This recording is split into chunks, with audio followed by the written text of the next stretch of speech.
At dawn on February 24, 2022, Putin announced a special military operation. The goal, Putin said, was to demilitarize and denazify Ukraine, a former Soviet country.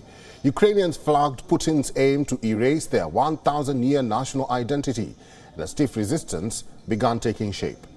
We take a look at 5 battles that have shaped Ukraine's war approach.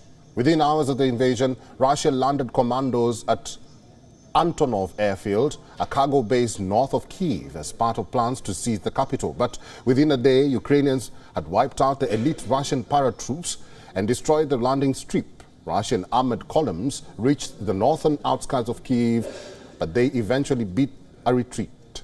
A month into the fighting, having failed to break through to Kyiv, the Russian army withdrew from northern Ukraine to focus on the east and south. As Moscow's forces retreated from the western suburbs of Kyiv, they left behind scenes of horror. Bodies with their hands tied behind their backs lying on a single street in the northwestern Kyiv suburb of Bucha. Russia is accused of widespread war crimes, which it continuously denies. The threat of nuclear calamity has hung for months over Russia's war in Ukraine. Russians captured the Zaporizhzhia nuclear power plant station in early March, the first weeks of the war.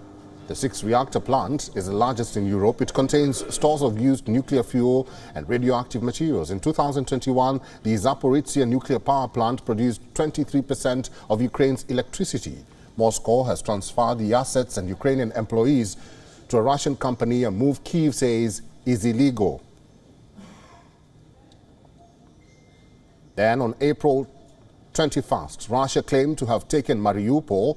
The southeastern port city was relentlessly bombarded and subjected to a brutal siege.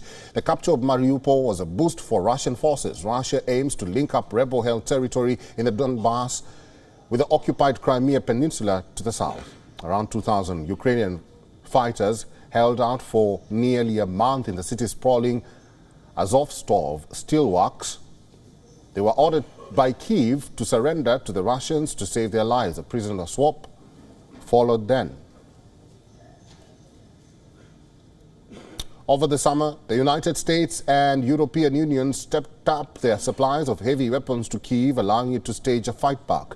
Moscow has been hitting out at the West, flagging NATO intention to prolong the war. In August, a better armed Ukraine launched a southern counteroffensive around Kherson, the only land gateway to Crimea. Remember, Crimea was annexed by Russia in 2014 and hosts its Black Sea Fleet. On November 9th, Russia ordered forces to abandon Kherson, the only regional capital it had taken so far in its invasion.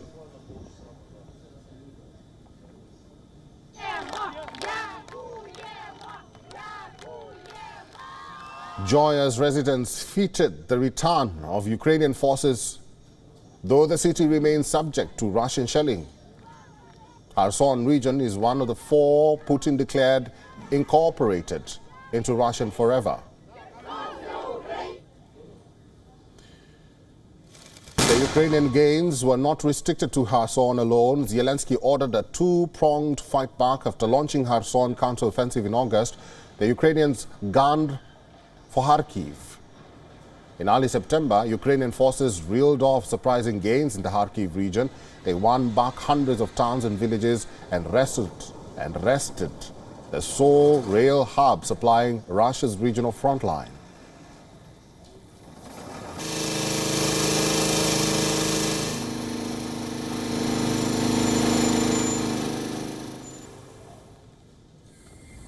Russian forces, reinforced by tens of thousands of fresh recruits and Wagner mercenaries, began inching forward again in January this year. Ukraine is using shells faster than the West can make them. NATO has begun discussing its request for fighter jets and long-range missiles to go with promised tanks. An offensive is widely anticipated to unfold in the spring.